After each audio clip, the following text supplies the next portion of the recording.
Innal hamdalillah nahmaduhu wa nasta'inuhu wa nastaghfiruh wa na'udzu billahi min shururi anfusina wa min sayyiati a'malina.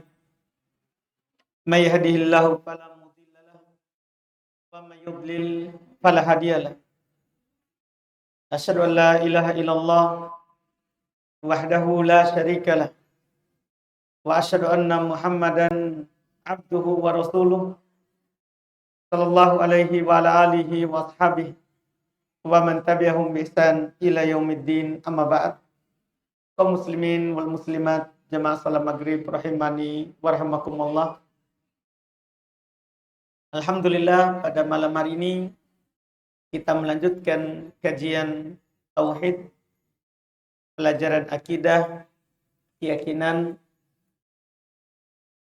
Tentunya masih membaca kitab Thalathatul Usul, 3 pondasi dasar yang wajib kita ilmui tentang Allah, agamanya, dan nabinya. Kita masih di pembahasan poin kedua, yaitu mengenal agama Allah. Kita sudah kenal Islam, dan sekarang kita masih di pembahasan mengenal iman, dari bagian dari agama Allah. Di pertemuan yang lalu kita selesai dari pembahasan keimanan yang kedua, yaitu beriman kepada malaikat Allah Subhanahu wa ta'ala. Pada malam hari ini kita lanjut rukun iman yang ketiga, yaitu beriman terhadap kitab. Kata penulis rahimahullah, wa kutubihi. Di antara rukun iman adalah beriman terhadap kitab-kitabnya Allah. Yang diinginkan kitab di sini maksudnya kitab yang turun dari langit sebagai petunjuk untuk manusia, diturunkan lewat malaikat Jibril, kemudian diberikan kepada Rasul, utusan Allah di kalangan manusia. Beriman terhadap kitab sama dengan beriman terhadap malaikat. Itu mengandung 4 perkara. Seperti beriman terhadap malaikat. Yang pertama, beriman bahwa kitab-kitab itu dia turun dari sisi Allah, sebenarnya begitu. Tidak boleh kita ragu. Ini secara umum.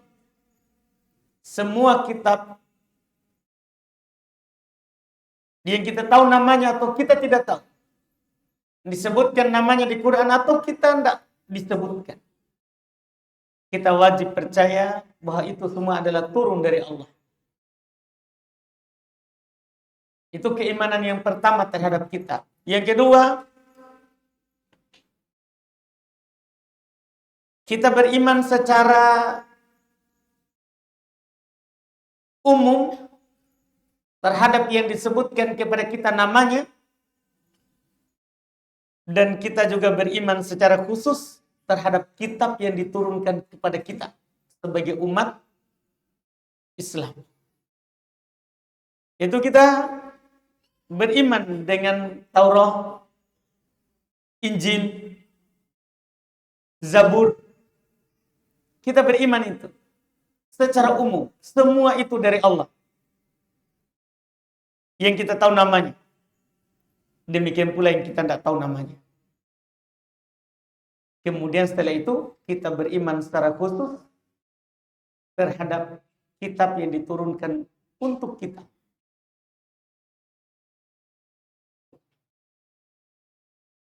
Kepada Nabi kita Muhammad sallallahu alaihi wasallam. Bagaimana caranya? Yaitu ketiga, membenarkan seluruh yang dikabarkan di dalamnya. Seluruh yang dikabarkan di dalamnya. Ini dengan hati. Kemudian yang keempat, sekaligus kita beramal. Kalau ada perintah atau larangannya. Karena Quran itu tidak semuanya perintah. Ada perintah, ada larangan. Ada juga kisah. Semua ini wajib kita percaya. Wajib kita beriman. Kemudian, kalau perintah, di samping kita wajib percaya dan beriman, kita berusaha lakukan semampu kita. Kalau larangan, kita tinggalkan. Allah Subhanahu wa taala telah berfirman di Quran, "Wa anzalna ilaikal kitaba bil haqq." Sungguh wahai Muhammad, kami telah turunkan kepada kamu kitab. Alkitab, yaitu Al-Quran. Bil haqq, dengan hak. Benar-benar itu diturunkan dari Allah. Dan alhamdulillah, kita tentunya terkait dengan dalil bahwa Al-Quran itu turun dari Allah sebenarnya, itu sangat banyak sekali. Sangat banyak sekali di Quran. Dia yang menunjukkan apa yang kita katakan tadi. Kalau kita baca Quran, sekedar membaca saja, kita akan tahu bahwa ini bukan ucapan manusia. Ini ucapannya Allah. Ditambah lagi Nabi kita tidak bisa menulis, tidak bisa membaca. Artinya tidak mengambil dari cerita terdahulu, karena belum tidak bisa baca. Itu menambah keyakinan bahwa ini turun dari Allah Subhanahu wa taala. Ditambah lagi Allah sendiri yang menyatakannya kalau itu dia turunkan kepada Nabi kita lewat Jibril alaihi salatu wassalam. Iya. Ini kalau kita menyebutkan dalilnya, Quran semuanya. Kalau kita baca dari Al-Fatihah sampai An-Nas, kita akan tahu bahwa ini betul-betul turun dari Allah. Bagaimana mungkin kitab yang tipis seperti itu mencakup maslahat untuk kehidupan manusia dari awal Adam sampai akhir. Bahkan bukan hanya kehidupan manusia, bahkan ciptaan langit, bumi, semua disebutkan. Iya. Semua terangkum dalam Al-Quran. Iya. Dan tidak ada yang berulang. Tidak ada yang saling bertentangan. Itu keanehannya. Itu keajaibannya. Itu mukjizatnya. Itu menunjukkan nanti ini betul-betul dari Allah. Dari menciptakan kita semuanya. Karena Allah memang telah tegaskan di Quran, walau kana min indi ghairillahi lawajadu fihi ikhtilafan katsir. Kalau itu dari selain Allah, maka kita akan mendapatkan perbedaan, pertentangan yang banyak.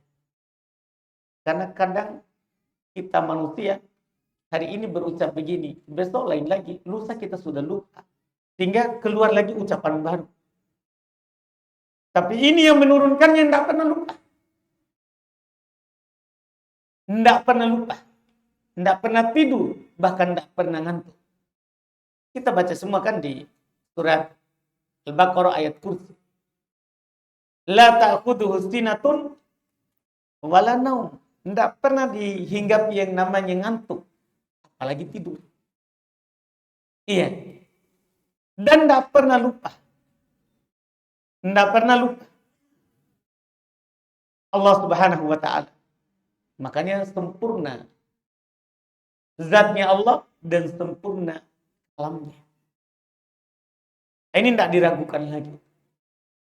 Makanya ucapan kita yang paling bagus adalah seperti ucapan Imam Syafi'i rahimahullahu ta'ala, amantu billah wa bima ja'anillah ala muradillah. Wa amantu bi rasulillah wa bima ja'an rasulillah ala muradi rasulillah. Ini ucapan orang yang beriman setelah meyakini itu. Saya beriman terhadap apa yang datang dari Allah. Saya beriman kepada Allah dan apa yang datang dari Allah sesuai dengan keinginan Allah. Itu dia. Imam Syafi'i bilang begitu. Saya beriman kepada Allah dan saya percaya apa yang datang dari Allah sesuai dengan keinginan Allah. Saya beriman kepada Rasulullah dan apa yang datang dari Rasulullah sesuai dengan keinginan Rasulullah. Ini kesimpulan terkait dengan keimanan terhadap apa yang datang dari Allah. Apa yang datang dari Allah. Apapun beritanya kita benarkan. Jangan ragukan. Iya. Perintah, demikian pula larangannya. Halal, haramnya. Halal, haramnya. Jelas Allah Subhanahu wa ta'ala telah memuat di dalam Al-Quran segala yang kita butuhkan. Segala yang kita butuhkan. Semuanya, seluruhnya. Tidak ada lagi yang terluput. Kata Allah, ma farotna fil kitab min syai'. Tidak ada yang kami luputkan dalam kitab itu sesuatu apa. Tidak ada lagi yang luput. Kalau ada orang bilang, tidak ada ini di Quran. Itu karena kita yang tidak tahu. Bukan yang tidak ada di Quran, tapi kita yang tidak tahu.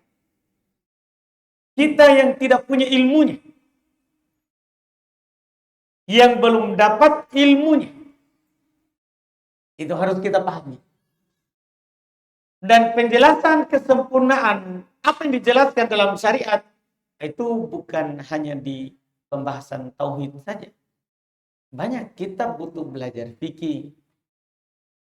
Karena di sana akan dijelaskan bagaimana Quran menjelaskan tentang toharoh, sholat, zakat, puasa, haji. Bagaimana Allah menjelaskan jual beli, pernikahan, warisan. Bahkan bagaimana Allah menjelaskan hukum sumpah, nazar, hukum seputar kafaroh, denda-denda yang harus kita bayar kalau kita melakukan pelanggaran, hukum seputar hudud, hukuman-hukuman yang harus ditegakkan kalau ada yang melanggar dari maksiat. Semua dijelaskan, bahkan masalah perbudakan. Itu dijelaskan. Itu kalau mau dijelaskan satu-satu, itu di fikih. Jelas kalau dalam bab keyakinan, kita percaya. Di antara bentuk keyakinan ini, kita harus percaya Allah telah menurunkan kepada kita. Iya. Kita percaya semua yang diberitakan di dalam. Yang tidak ada sedikit pun hal yang diragukan. Kita bacalah awal surah Al-Baqarah. Alif Lam Mim. Apa kata Allah setelahnya? Dzalikal kitab la raiba fihi. Alif Lam Mim, itulah Alkitab, Al-Quran. La raiba fihi. Tidak ada sama sekali keraguan di dalam. Tidak ada sama sekali keraguan di dalamnya. Ini yang harus kita pahami. Jadi dari awal sampai akhir, apa yang ada dalam Al-Quran semuanya tidak ada keraguan. Semuanya tidak ada keraguan. Ini keimanan terhadap kitab. Dan yang kedua baru sulit. Kalau ini jelas ya, kalau kitab tidak perlu kita rinci. Karena Quran jelas semuanya ada di hadapan kita. Semuanya ada di rumah kita.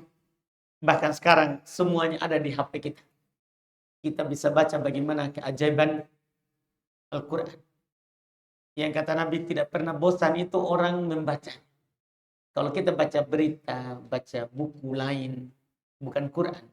Itu kita baca paling seru kalau kita baca 2 kali, 3 kali itu sudah bosan. Tapi Quran kita ulang berkali-kali itu tidak pernah bosan. Itu Quran. Iya. Kita ulang, berapapun kita ulang. Tidak akan pernah kita bosan. Kenapa? Karena ini adalah kalamnya Rabb alam semesta. Ucapannya Allah. Ucapannya Allah Subhanahu wa ta'ala. Kemudian setelah itu baru tulis. Kemudian kita juga di antara rukun iman adalah beriman kepada Rasul, utusan Allah. Kita percaya bahwa Allah Subhanahu wa ta'ala telah mengutus kepada manusia Rasul di kalangan mereka. Mulai dari Rasul pertama Nuh sampai Nabi kita Muhammad sallallahu alaihi wasallam. Setiap umat itu ada Rasulnya.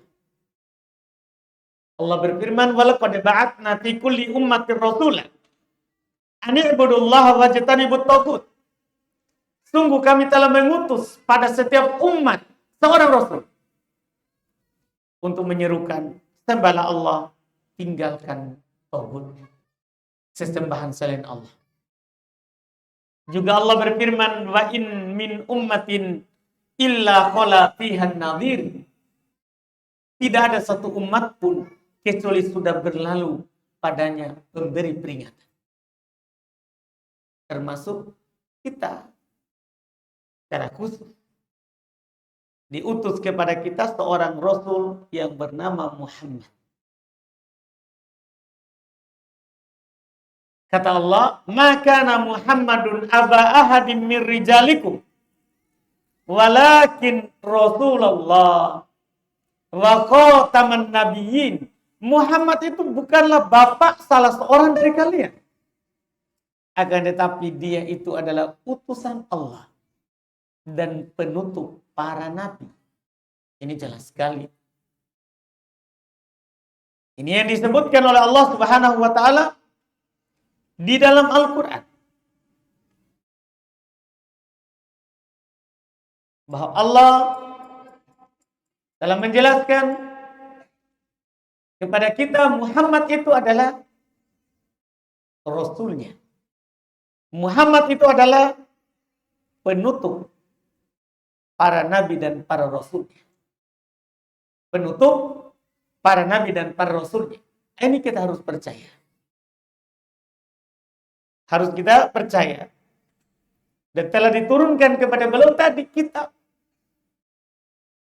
Sebagai petunjuk untuk kita. Sebagai cahaya untuk kita.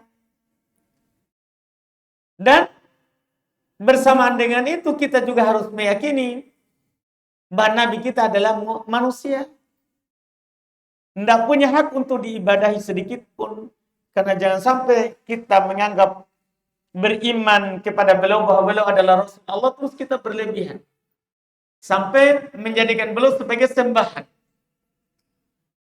Allah telah ingatkan ini Rasulnya di Quran. Qul, katakan kepada Muhammad, la amliku li nafsi naf'an wala dharra.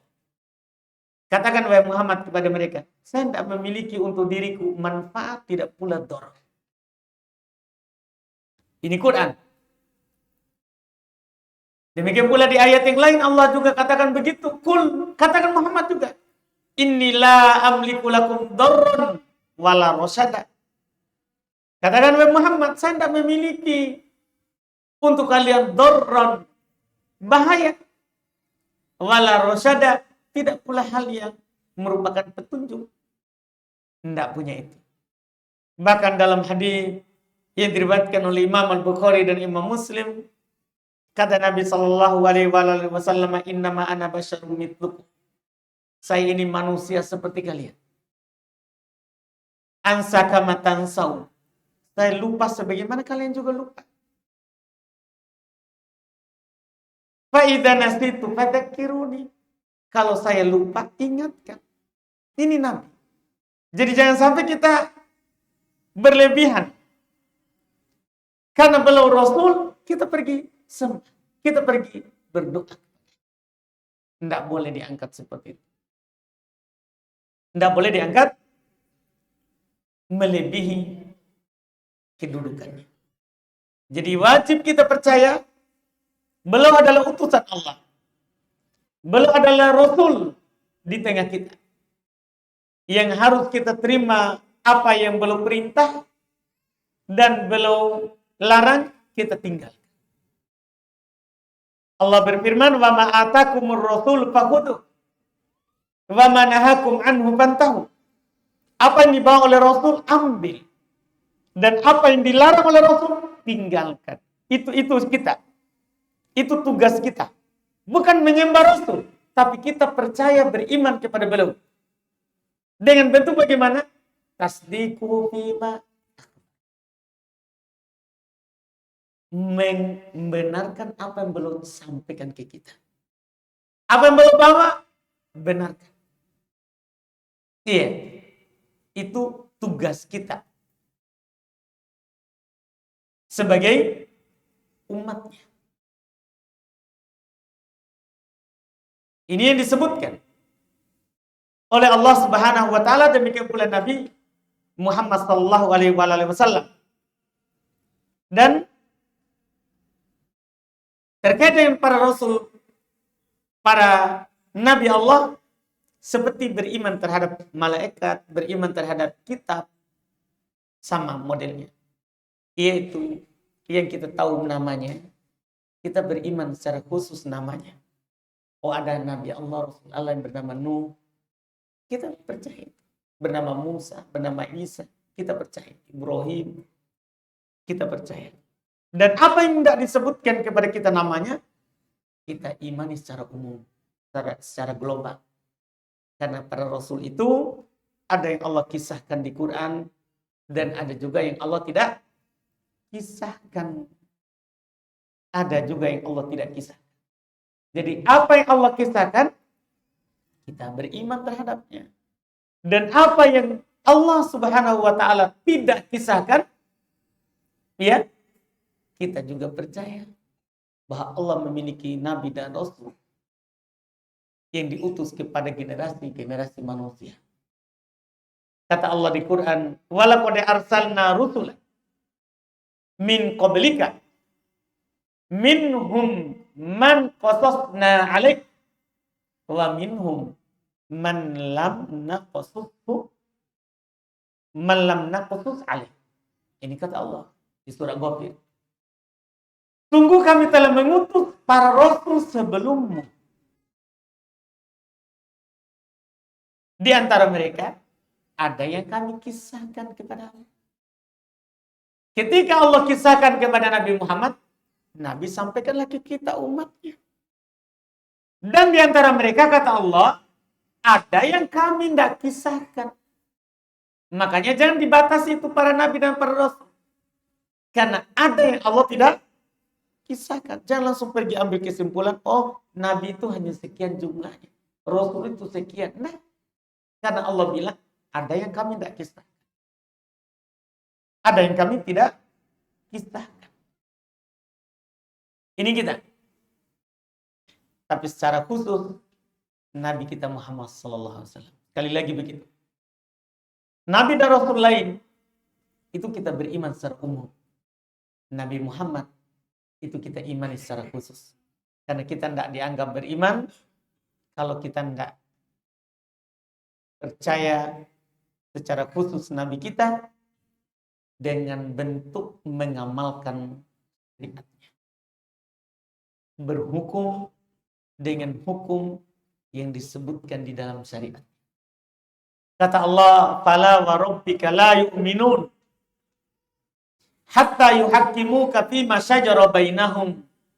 Tidak, wahai Muhammad, demi Rabbmu, mereka tidak akan beriman sampai mereka menjadikan engkau hakim pada apa yang mereka perselisihkan. Tidak beriman, kata Allah, sampai kita menjadikan Nabi kita sebagai hakim, sebagai penentu terhadap apa yang kita perselisihkan. Kita lebih dahulukan beliau daripada orang tua, anak, manusia seluruhnya. Kapan tidak seperti itu, kita tidak beriman. Kata Nabi Sallallahu Alaihi Wasallam, "La yu'minu ahadukum hatta akuna ahabbu ilaihi hatta akuna ahabba ilaihi min walidihi wa waladihi wa nasi ajma'in." Tidak beriman salah seorang dari kalian, tidak beriman, kata Nabi, sampai dia menjadikan saya yang lebih dia cintai daripada orang tuanya, anaknya, manusia seluruh. Tidak beriman. Kalau ada orang datang kepadanya Quran, orang tuaku datang kepadanya hadis, dia masih pertimbangan dengan orang tuanya, tidak beriman. Demikian pula kalau pertimbangannya anak, bahkan manusia seluruhnya, pertimbangannya istri, pertimbangannya perdagangan, apalagi pertimbangannya tempat tinggal, apalagi. Allah Subhanahu wa taala telah mengancam kita di Quran. Qul in kana aba'ukum, dimulai dengan bapak. Katakanlah kalau bapak kalian, baru setelahnya disebutkan hal-hal yang dekat dengan kita kan. Iya. Mulai dengan bapak, anak, istri, keluarga. Bahkan Allah sebutkan juga yang orang cintai. Allah sebutkan wa tijaratun takshawna kasadah. Ada perdagangan yang kalian takut ruginya. Gara-gara takut rugi, kita tolak Rasul. Wa masakinu tardawnaha, disebutkan 2. Tempat tinggal yang kalian ridho. Kalau ini lebih kita dahulukan daripada Allah dan Rasulnya, kita diancam. Iya. Kita diancam. Dengan ancaman tentunya yang tidak membahagiakan. Yang tidak membahagiakan. Dan Allah katakan tunggu sampai Allah mendatangkan keputusan. Artinya kita hanya disuruh tunggu dan keputusannya tentunya sangat berbahaya. Karena kalau kita tidak beriman kepada Rasul, lebih mendahulukan selainnya daripada apa yang beliau bawa, ini membahayakan. Bahaya dunia sebelum akhirat. Kalau akhirat kita pahami bersama. Tapi saya sebutkan saja dulu dunia. Allah Subhanahu wa taala berfirman, "Innal ladzina yuhadduna Allah wa rasulahu kubitu kama kubital ladzina min qablihim." Ini di dunia ini sebelum akhir. Sesungguhnya orang yang memusuhi Allah dan Rasulnya, dia akan dihancurkan. Sebagaimana dihancurkan orang-orang sebelum mereka. Lihat Fir'aun, musuh Rasul, apa yang terjadi? Lihat Qarun, musuh Rasul, apa yang terjadi? Lihat kaumnya, kaum Ad, kaum Lut, kaum Samud, kaumnya Soleh, memusuhi Rasul. Apa yang terjadi pada mereka? Apa yang terjadi pada mereka? Maka Allah ingatkan kita, umat Islam. Inna arsalna ilaikum rasulah. Kama arsalna ilaikum, kama arsalna ila fir'auna rasulah. Fa'asa fir'auna rasulah, fa'asa fir'auna rasulah, fa'aqadnahu aqdan wabila. Kami telah mengutus kepada kalian seorang rasul. Sebagaimana kami mengutus kepada Fir'aun seorang rasul. Tapi Fir'aun durhaka, maka kami siksa dia. Kita juga begitu. Itu maksudnya. Diingatkan. kita juga akan dijadikan seperti itu kalau durhaka kepada Rasul. Makanya Allah cuma katakan di Quran, "Falyahdharil ladzina yukhalifuna an amri an tusibahum fitnah aw yusibahum adzabun alim." Hati-hati orang yang keluar dari perintah Rasul. Akan ditimpakan kepada mereka kesesatan atau akan ditimpakan kepada mereka siksaan yang menyakitkan. Kesesatan di dunia, siksaan di akhirat. Ini yang harus kita hati-hati. Ini keimanan kepada Rasul. Setelah itu, keimanan kepada hari akhirat. Ini kita ambil lagi nanti, karena hari akhirat ini lebih panjang, karena kita akan menyebutkan hari akhirat termasuk kuburan. Termasuk kuburan. Iya. Di samping surga dan neraka. Keimanan pada hari akhirat berarti kita beriman terhadap hari berbangkit, beriman akan adanya hisab, beriman akan adanya surga dan neraka, beriman akan adanya alam kubur. Ini juga kita butuh pelajari dan kita yakini dalam kehidupan ini sebelum tentunya keimanan terhadap takdir baik dan buruk. Kita cukupkan dulu.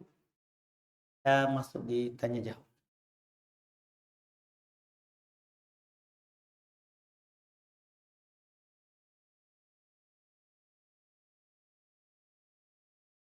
Betul?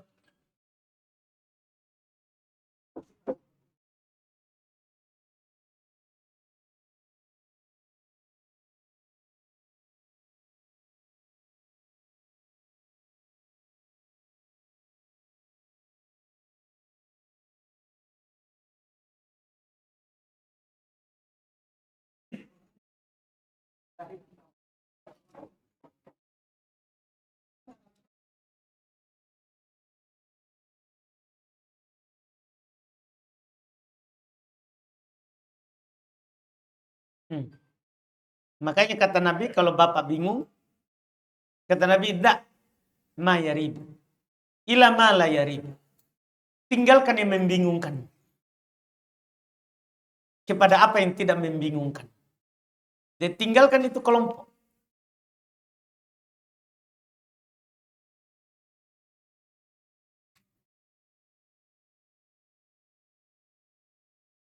Dia mau mensucikan Allah. Iya. Dia batasi karena itu tidak cocok dengan akal. Jadi mereka menolak sifat tangan.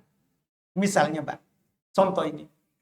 Kenapa padahal Allah katakan dia punya tangan? Allah kan sendiri yang mengatakan dia punya tangan.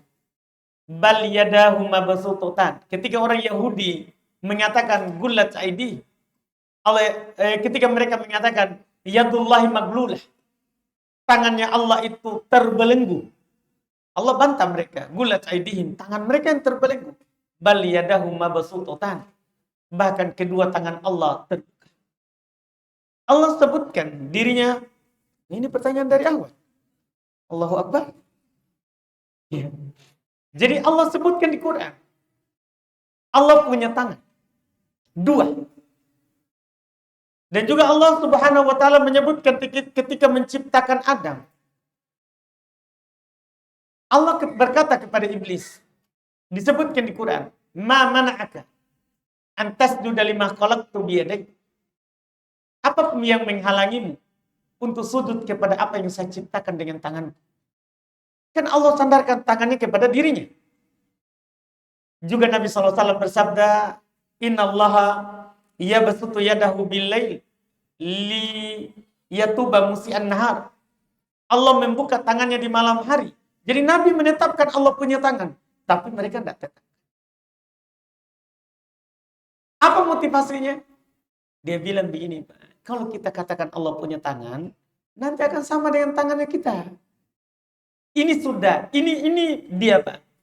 Dia mau sebenarnya mensucikan Allah dari penyerupaan. Itu keinginannya. Itu dia. Dia ini sebenarnya maunya adalah mensucikan Allah. Makanya mereka hanya menetapkan nama-nama atau sifat yang tidak ada keserupaannya dengan makhluk. Menurut mereka. Menurut mereka. Sebenarnya gampang sekali. Menetapkan itu bukan berarti menyerupakan. Tidak harus sama. Tidak harus sama. Menurut mereka sama. Kalau kamu tetapkan, sama. Itu kesalahan mereka pertama. Bantahannya adalah sangat gampang sekali. Pertama, kamu menolak apa yang Allah sendiri tetapkan untuk dirinya. Yang lebih tahu tentang Allah itu kamu atau Allah sendiri. Maka pasti dia tidak bisa jawab. Pasti dia akan bilang Allah. Nah kalau begitu kenapa kamu tidak terima? Kan Allah bilang dirinya punya tangan. Kenapa kamu bilang tidak? Terus yang kedua, kamu menyelisih Rasul. Rasul bilang Allah punya tangan. Kenapa kamu bilang tidak? Apakah Rasul tidak mau mensucikan Allah? Kalau dia bilang, iya Rasul tidak mensucikan Allah. Kalau Rasul tidak mensucikan Allah, siapa lagi yang bisa mensucikan Allah?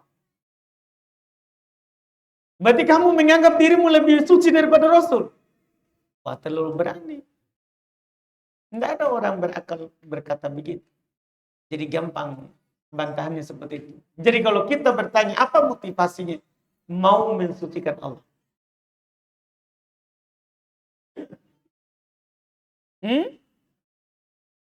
Iya kan? Orang menolak Quran, kafir, Pak. Menolak Quran. Kalau dia tolak saja alif lam mim bukan ayat dari Quran, kafir, Pak. Menolak satu huruf di Quran. Apalagi satu ayat. Kafir, Pak. Tapi tegakkan dulu hujah. Semua bid'ah yang terkait dengan keyakinan, Pak, kafir. Bid'ah itu kan ada dua. Ada bid'ah yang mengkafirkan, ada bid'ah yang tidak mengkafirkan. Kalau bid'ahnya keyakinan, mengkafirkan, Pak. Apalagi menolak Quran yang jelas dan menolak hadis yang sahih. Cuman Quran, Pak, perlu kita tahu, mereka tadi itu yang kita sebut, itu dia tidak tolak Quran, Pak. Tapi dia takwil. Diarahkan ke makna lain. Jadi kalau ada sebut tangan di Quran dia buka Quran, dia ngaji. Ada sebut tangan, dia akan terjemahkan nikmat. Kalau ada sebut wajah di Quran, dia akan terjemahkan pahala. Dia akan sebutkan pahala. Jadi kalau ada bilang, ya batagi bihi wajah Allah, dia mengharap wajah Allah, dia tidak mau bilang wajah. Coba kita lihat terjemahan mereka. Mereka akan bilang, mengharap pahala dari Allah. Kalau dibilang pahala, kenapa Nabi bilang wajah? Tapi kan itulah mereka, Pak. Dia takwil. Kalau Quran tidak berani dia tolak. Kalau hadis dia akan bilang sahih dhaif, atau kalau sahih dia akan bilang ahad. Ini ahad. Ahad itu, Pak, tidak ada meriwayatkan kecuali seorang. Ahad tidak bisa dibangun kaidah. Yang anehnya orang itu tadi, Pak, hadis ahad dia terima di pembahasan fikih. Itu kan sudah pertentangan dia. Pokoknya tinggalkan yang orang begitu. Supaya kita tidak bingung. Tinggalkan tetangga. Silakan, Pak. Kalau itu jangan, Pak. Nih, nanti saya berkampanye di masjid.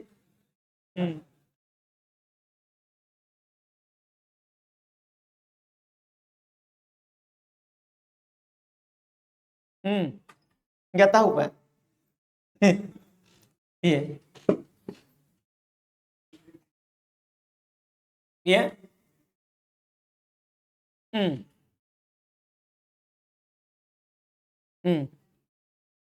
Nggak tahu juga, Pak. Nanti kita nukil jawaban saya besok. Iya. Untuk menyerang seseorang atau apa. Iya. Baik. Itu kan persangkaan, Pak.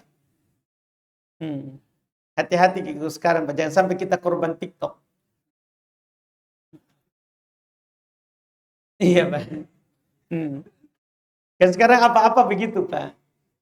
Orang mau naik atau mau apa, mau naikkan temannya, dikasih viral saja. Mau turunkan temannya, kasih viral saja. Akhirnya kita ini yang menonton korban TikTok. Iya, lebih baik kita tidak komentar, itu aman. Iya.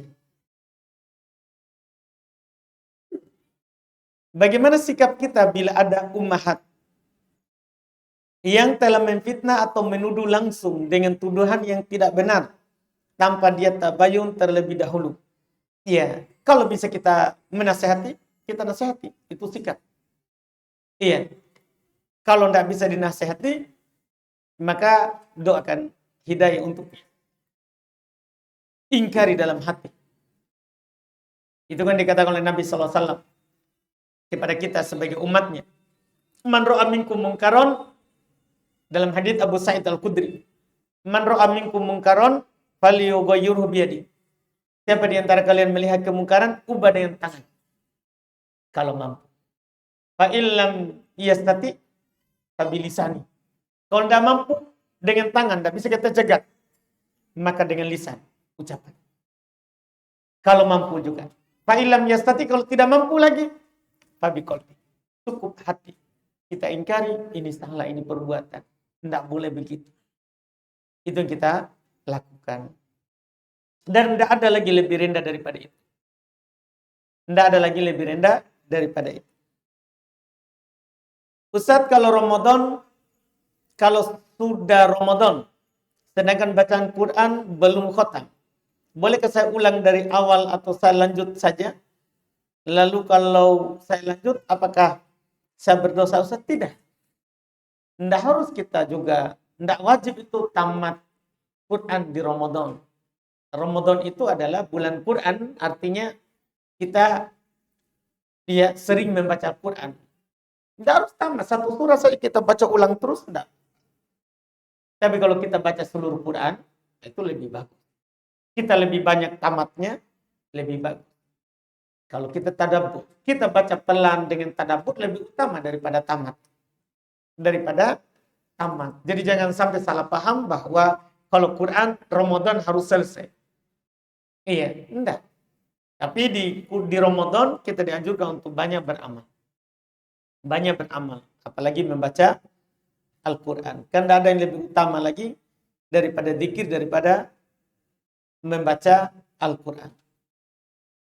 Ustaz, mana yang lebih saya utamakan? Saya urus orang tua di saat sahur atau itikaf di masjid pada saat 10 malam terakhir Ramadan.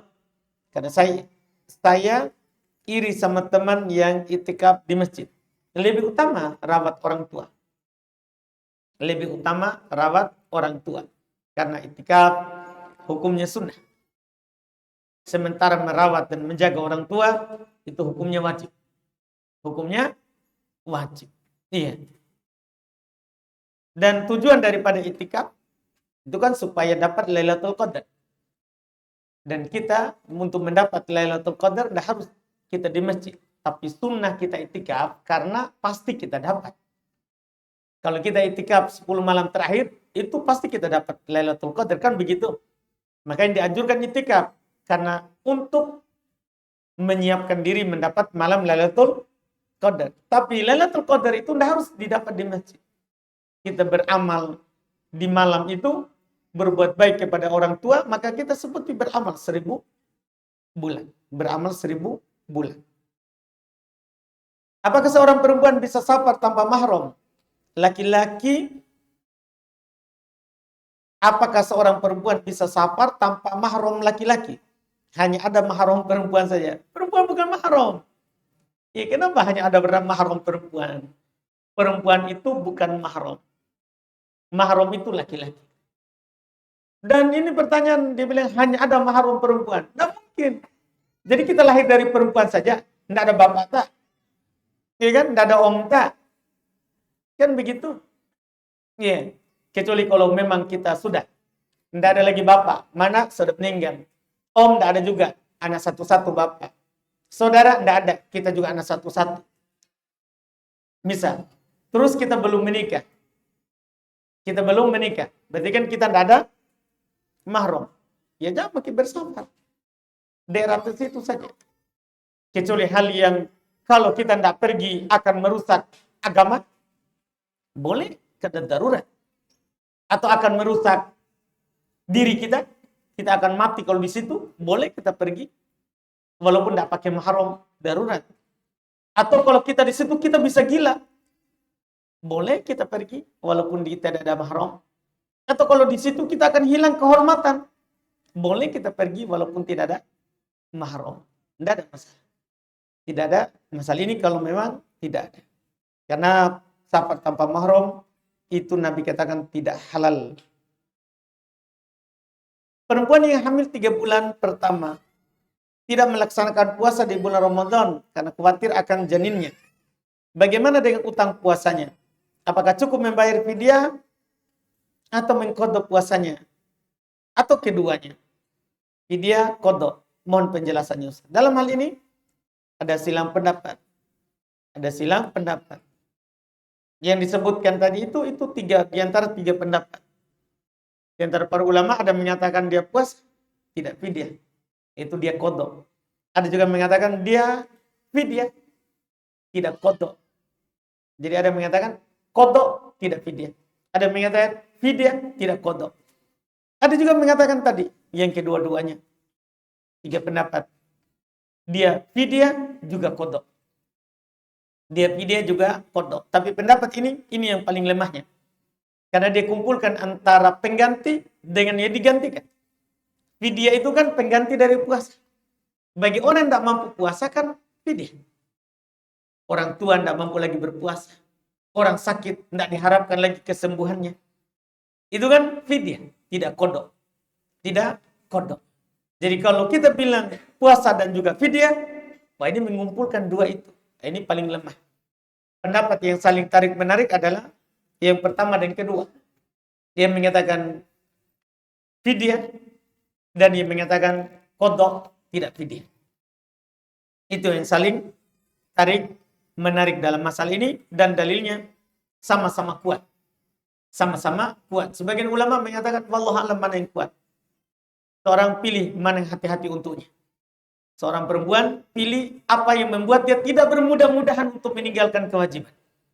Dan sebagian perempuan kadang memilih sesuai dengan seleranya. Pas puasa hamil, alhamdulillah, merdeka saya. Ini kan dia pilih tidak berpuasa karena apa? Itu tadi, hawa nafsu, bukan karena syariat. Bukan karena syariat. Makanya para ulama mengatakan kalau dia tidak berpuasa di bulan Ramadan saat hamil itu harus keterangan dokter. Muslim. Bukan sekedar dia hamil langsung. Harus dokter bilang, ini kalau kamu berpuasa berbahaya. Dan ini masalahnya rukun Islam. Kita tidak boleh bermudah. Tidak boleh bermudahan. Maka dia pilih saja pendapat yang mana yang membuat dia itu tidak bermudah. Mana yang membuat dia tidak bermudah. Oleh Syekh Ibnu Taimiyah rahimahullah belum memilih qadha, tidak fidyah. Dan itu ternyata supaya perempuan itu tidak bermudah. Karena kalau kita bilang qadha, biar hamil dia akan puasa. Biar hamil dia puasa. Dan ternyata tidak ada masalah. Tidak ada masalahnya. Karena perempuan juga dianjurkan oleh dokter kalau lahir normal, itu supaya anaknya tidak terlalu besar. Nah kalau dia tidak berpuasa di bulan Ramadan, anaknya akan menjadi besar. Karena makanan di Ramadan, makan enak-enak. Iya. Makan tomi jalan kote, tambah pisang hijau. Tambah tomi kurma. Semuanya dia makan. Semuanya dia makan. Sehingga kadang berlebihan anaknya beratnya. Akhirnya diputuskan sesar, padahal bisa lahir normal. Bisa lahir normal. Makanya banyak ulama yang berpegang dengan pendapat qadha tidak fidyah, kebanyakan istrinya kalau hamil itu tidak meninggalkan puasa di bulan Ramadan dan terbukti ternyata mampu. mereka meninggalkan puasa bermudah. Tanpa ada keterangan dokter. Tanpa ada keterangan dokter. Mereka memang merdeka, alhamdulillah. Pokoknya begitu, lari dari kewajiban.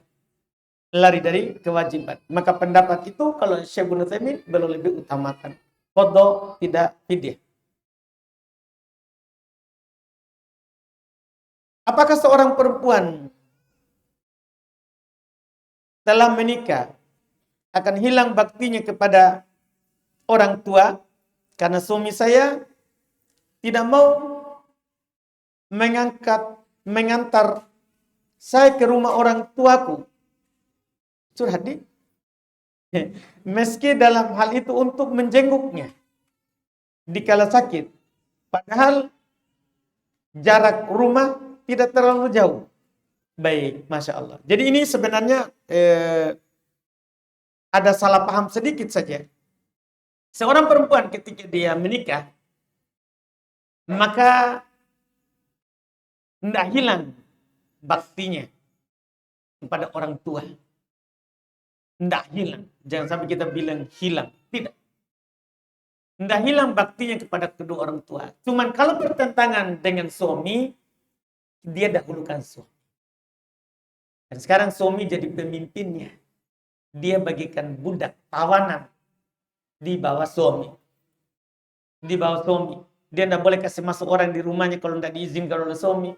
Tidak boleh berpuasa sunnah kalau tidak diizinkan oleh suami. Kan dia seperti budaknya suami. Cuma tetap dia berbuat baik dan berbakti kepada orang tuanya. Selama tidak bertentangan. Dan dia izin sama suami. Dan di sisi lain suami, kalau istri ingin berbuat baik kepada orang tuanya, dia izin, tidak boleh ditahan. Bahkan di antara hak istri adalah dia suami berbuat baik kepada orang tuanya istri. Karena mimbar bersyukur kepada manusia. Kan tidak mungkin itu ada istri yang cantik kalau tidak ada itu orang tuanya. Tidak bisa itu tiba-tiba istri muncul. Dalam bab, kalau kita tidak mau berterima kasih kepada Allah, babnya berterima kasih kepada manusia. Kita berbuat baik kepada orang tuanya istri. Mertua tak? Dalam bab apa? Membalas jasanya. Alhamdulillah, kalau tidak ada ini ibu, tidak ada ini bapak, saya tidak dapat istri yang seperti ini. Dia harus begitu. Dia balas kebaikan. Karena kan kita diperintahkan begitu oleh Nabi. Man sana ilaikum ma'rufan fakafi. Siapa yang berbuat baik kepada kalian dengan sebuah kebaikan, balas. Itu syariat. Tidak boleh kita melupakan kebaikan orang lain. Kita dapat istri, jangan lupakan orang tuanya. Jangan langsung bilang, alhamdulillah dapat perempuan. Setelah itu, tinggalkan semua orang. Biar orang tuanya istri. Tidak boleh salah. Memang istri adalah tawanan di bawah kita. Tidak boleh dia melakukan apapun sesuai kecuali kita izinkan. Tapi kita harus ingat. Hak istri, kita juga berbuat baik kepadanya. Seperti dia berbuat baik kepada kita. Termasuk berbuat baik kepada mertua kita, orang tua kita. Orang tua kita. Sebagai ulama menyinggung begini modelnya. Kamu mau nggak nanti kamu punya anak perempuan, kamu nikahkan dengan orang lain, terus orang itu langsung mengambil, tidak ada lagi kembali itu anak. Apa pendapat kita nanti? Dan Allah akan membalas kita sesuai dengan apa yang kita lakukan kepada orang lain. Sesuai dengan apa yang kita lakukan kepada orang lain. Jadi harus dipahami. Harus dipahami ini haknya istri untuk diantar ke orang tuanya, untuk berbuat baik kepada orang tuanya. Apakah seorang suami bisa memberikan semua gajinya kepada orang tuanya? Dikarenakan kami masih tinggal di rumah mertua. Tidak boleh. Istri juga punya hak untuk diberikan belanja. Boleh dia, kalau orang tuanya mau ambil, ya boleh dia kasih. Tapi tidak boleh dia telantarkan yang menjadi kewajibannya. Biar tinggal serumah, harus dia kasih uang belanja untuk istrinya. Uang belanja untuk istrinya. Karena ketika kita menikahi seorang perempuan, wajib kita memberikan kepadanya tempat tinggal, pakaian, makan, dan uang belanja. Dan uang belanja. Itu kewajiban suami. Kewajiban suami. Iya.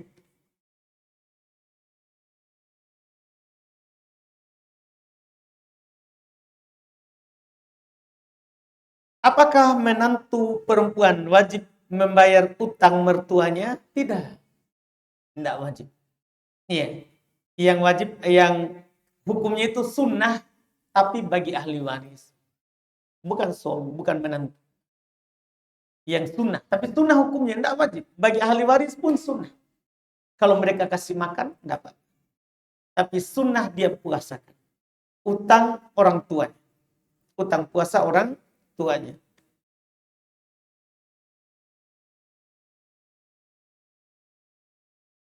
Terus bagaimana hukumnya Ustadz? Kalau menantu perempuan awalnya membantu membayar utang puasanya. Namun sudah tidak membantu membayarkan utang mertuanya. Bagaimana hukumnya? Jika menantu perempuan awalnya membantu membayar utang mertuanya. Namun sudah tidak membantu membayarkan utang mertuanya. Maksudnya ini, saya bingung. Iya. Oh, tadinya dia bantu mungkin ya. Kemudian setelah itu tidak bantu. Tidak bantu. Kalau dia tidak mampu, bukan kewajibannya. Bukan kewajibannya. Ustadz, ada seorang sudah bermanhaj salaf, tapi dia ikut bergabung menjadi pemandi jenazah di komunitas ya tertentu ini ya. Apakah itu boleh Ustadz seperti itu?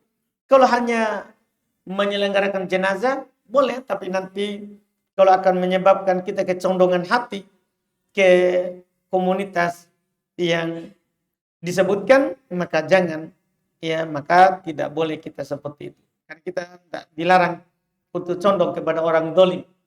Kita dilarang untuk condong kepada orang dolim. Dan bagaimana cara menasihati seorang akhwat yang menyukai seorang ikhwah? Bagus itu, kan sama menyukai laki-laki. Iya. Tapi ikhwah tersebut sudah mempunyai istri dan anak. Ini masalah. Iya. Ini sudah tidak bagus. Iya. Jangan kita cari saja yang tidak punya suami dan tidak punya anak. Cari saja yang tidak punya suami dan tidak punya anak. Itu lebih bagus. Lebih aman. Daripada nanti kita dituduh sebagai apa? Pelakor. Iya kan? Iya, ini masalah. Apalagi kita orang Bugis, orang Makassar, berat.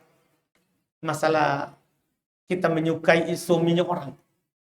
Walaupun niat kita baik, tapi belum tentu orang lain menganggap itu adalah sebagai kebaikan. Sebaiknya jangan. Bertakwa saja kepada Allah, insya Allah akan datang ikhwan yang baik.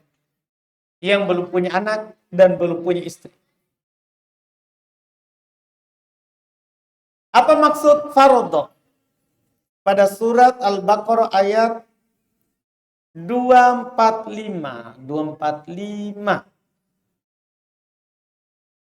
Al-Baqarah 245 ya. Dia cuma kasih kata farodho. Kita lihat apa ayatnya 245.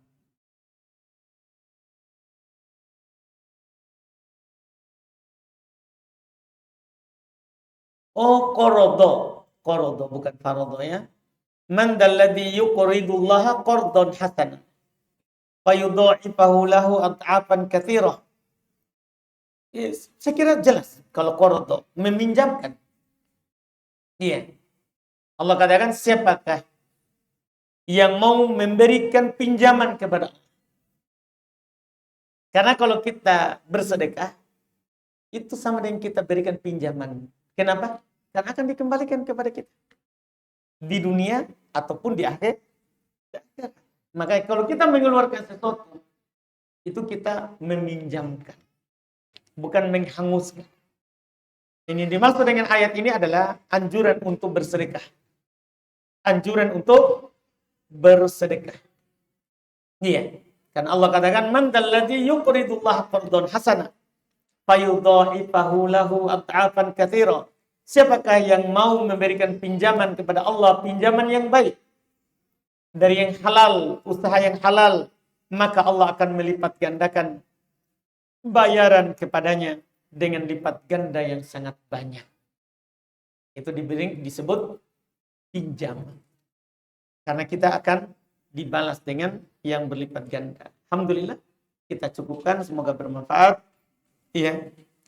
Insyaallah kita lanjut lagi di pertemuan akan datang. Kita cukupkan dulu. Subhanakallahumma hamdik, asyhadu an la ilaha illa anta astaghfiruka wa atubu ilaik. Assalamualaikum warahmatullahi wabarakatuh.